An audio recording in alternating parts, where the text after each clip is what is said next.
ভাৰতৰ সৰ্ববৃহৎ বাঘ সংৰক্ষিত বনাঞ্চল কোনটো? ইয়াত অপশ্যন কেইটা আছে নাগাৰ্জুন সাগৰ শ্ৰীশৈলাম বাঘ সংৰক্ষিত বনাঞ্চল, কানহা বাঘ সংৰক্ষিত বনাঞ্চল, সুন্দৰবন বাঘ সংৰক্ষিত বনাঞ্চল আৰু বান্দিপুৰ বাঘ সংৰক্ষিত বনাঞ্চল।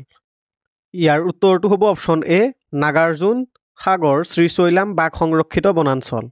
সৰিস্কা বাঘ সংৰক্ষিত বনাঞ্চল ক'ত অৱস্থিত?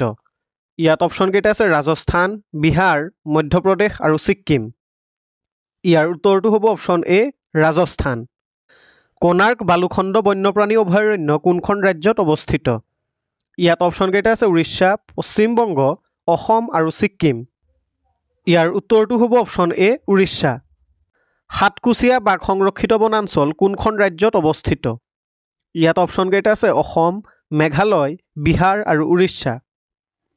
ইয়াৰ উত্তৰটো হ'ব অপশ্যন ডি উৰিষ্যা। হস্তিনাপুৰ বন্যপ্ৰাণী অভয়াৰণ্য কোনখন ৰাজ্যত অৱস্থিত? ইয়াত অপশ্যন কেইটা আছে মধ্যপ্ৰদেশ, উত্তৰ প্ৰদেশ, উত্তৰাখণ্ড আৰু অসম। ইয়াৰ উত্তৰটো হ'ব অপশ্যন বি উত্তৰ প্ৰদেশ।